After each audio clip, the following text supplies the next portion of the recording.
अस्सलामु अलैकुम। मेरा नाम सैयद मोहम्मद चैनल पर बहुत बहुत खुश आमदीद स्वागत है।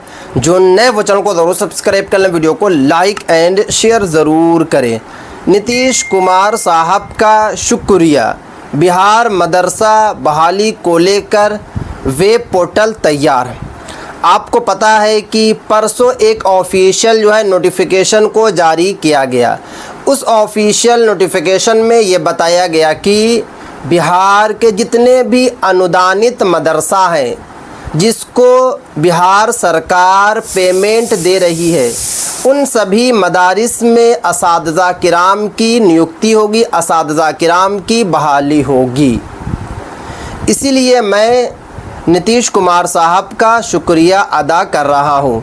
मुझे पता है कि काफ़ी लोगों का नेगेटिव कमेंट्स भी आएगा कि मोहम्मद भाई आप क्या कर रहे हैं, क्यों नीतीश कुमार साहब का शुक्रिया अदा कर रहे हैं, नीतीश कुमार साहब ने क्या बड़ा काम कर दिया। आपको पता है कि स्कूलों में सालों से सालों बहाली आ रही है, बट मदरसे में कई सालों के बाद बहाली को लेकर वेब पोर्टल बना है। पूरा रीज़न मैं आपको बताऊंगा और बताऊंगा कि अब बहाली कब तक आएगी, क्योंकि आपका वेब पोर्टल तैयार हो चुका है। बहुत सारे बच्चे अभी भी मुझे कमेंट्स करते हैं कि मोहम्मद भाई ऑफिशियल जो वेबसाइट है वो फेक है। तो अगर आपको फेक लगता है तो इसी वीडियो के डिस्क्रिप्शन में हमारा टेलीग्राम का चैनल है। टेलीग्राम के चैनल पे आपको विज़िट करना है। विज़िट करने के बाद वहीं पर आपको लिंक है, लिंक पर आपको क्लिक करना है और जाकर खुद से आपको देख लेना है, क्योंकि बाज़ाब्ते बिहार सरकार शिक्षा विभाग ने जारी किया है, तो फेक कैसे हो सकता है। आप लोग पहले सही तरीके से समझते नहीं हैं, रिसर्च नहीं करते हैं और नेगेटिव आप लोग कमेंट्स कर देते हैं। आप लोग सही तरीके से पहले समझा कीजिए, फिर नेगेटिव कमेंट्स किया कीजिए। हाँ, अगर आपको फिर भी विश्वास नहीं हो रहा तो आप बिहार मदरसा बोर्ड पटना में, वहाँ जाकर आप लोग खुद से पता कर सकते हैं। ये बातें हो गई। अब बात ये आती है कि बहाली कब तक आएगी। तो देखिए, आपको पता है कि परसों ही ऑफिशियल वेब पोर्टल को तैयार किया गया है। अब उम्मीद कि लगभग अगस्त के महीने में नोटिफिकेशन जारी कर दिया जाएगा और आप फॉर्म को भर सकते हैं। और इसमें सभी को मौका मिलेगा। अगर आप बिहार मदरसा बोर्ड से मौलवी पास हैं तो आपको मौका दिया जाएगा।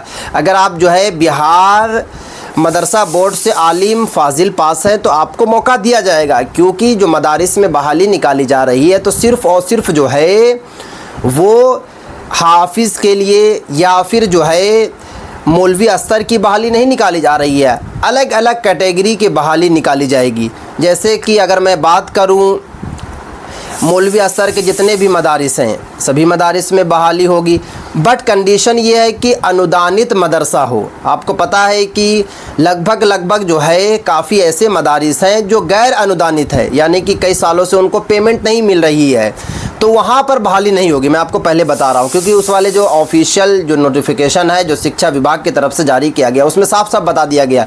पहले ही ऑलरेडी मैं यहाँ पे लगा दिया हूँ, आप स्क्रीनशॉट लेकर खुद से भी आप पढ़ सकते हैं। अब बात ये आती है कि और कहाँ पर बहाली होगी। तो जैसे कि वस्तानिया लेवल के जितने मदारिस हैं, फ़ोकानिया लेवल के मदारिस, मौलवी लेवल के मदारिस, आलिम फाजिल लेवल के जो मदारिस हैं, सभी जगह बहाली होगी। बहाली की अगर मैं बात करूं तो यहाँ पर क्या होगा कि हाफिज़ के लिए बहाली निकाली जाएगी, साथ में सहायक के लिए बहाली निकाली जाएगी, उसके बाद जनरल टीचर के लिए बहाली निकाली जाएगी, कंप्यूटर शिक्षक के लिए बहाली निकाली जाएगी, प्यून के लिए भी बहाली निकाली जाएगी, क्योंकि कई सालों से मदारिस में बहाली नहीं हुई थी।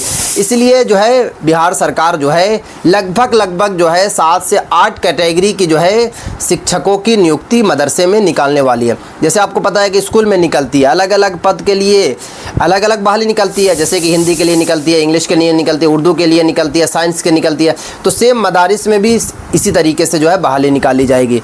इसमें आपसे क्वालिफ़िकेशन सिर्फ़ और सिर्फ बोर्ड, यानी कि अगर आप मौलवी आलिम फाजिल पास हैं तो आप एलिजिबल हैं। इसमें आपसे बीएड या डीएलएड नहीं मांगा जाएगा, स्टेट या सीटेट नहीं मांगा जाएगा।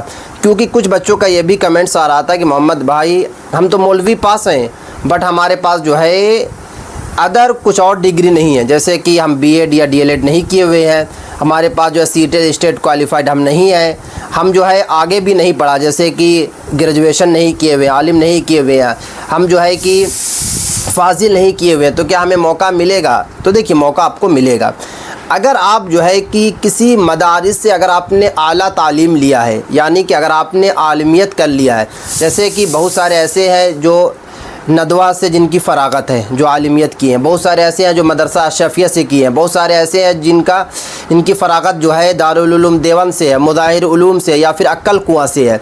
तो इन सभी मदारिस से जो भी फ़रागत हुई है तो उनके पास जो है एक मान्यता प्राप्त बोर्ड से, अगर आपके पास डिग्री है, जैसे कि रिकॉग्नाइज्ड बोर्ड यानी कि मान्यता प्राप्त बोर्ड, अगर आप मदरसा कि आपके पास डिग्री है बिहार मदरसा की, तो आप एलिजिबल रहेंगे। अगर आपके पास सिर्फ और सिर्फ जो है नदवा की डिग्री है और आप सोचेंगे यहाँ फॉर्म भर देंगे, तो नहीं फॉर्म भर पाएंगे। मैं आपको पहले बता रहा हूँ, क्योंकि आपको पता है कि बिहार स्कूल में भी जो नियुक्ति होती है तो वहाँ पर भी क्वालिफ़िकेशन जो है नदवा देवबंद अशरफिया वाली नहीं चलती है, बिहार मदरसा वाली चलती है, फ़ुक़ानिया मौलवी।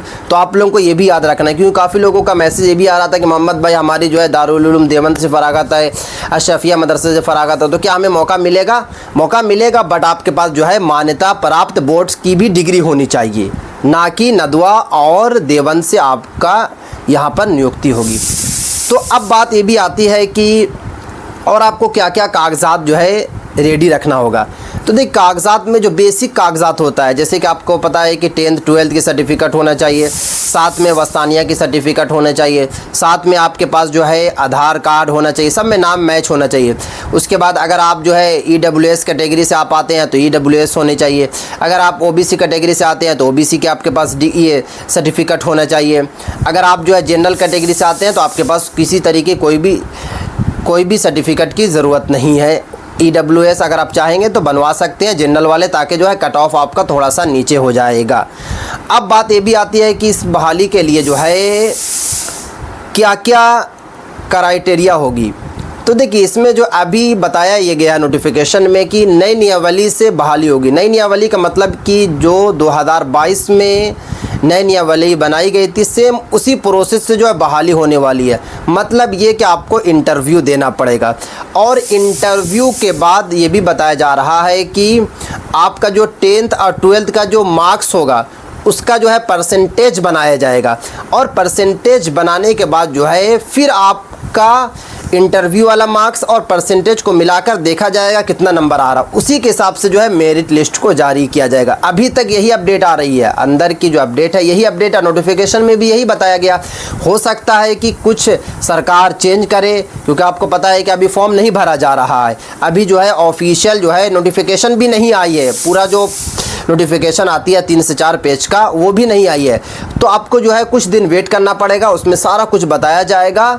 तो आप जब तक वेट करते रहें, यहाँ पर आपको सब कुछ बताया जाएगा। तो अगर अभी तक आपने इस चैनल को सब्सक्राइब नहीं किया तो चैनल को आप सब्सक्राइब करके बेल आइकन को ज़रूर प्रेस कर लें।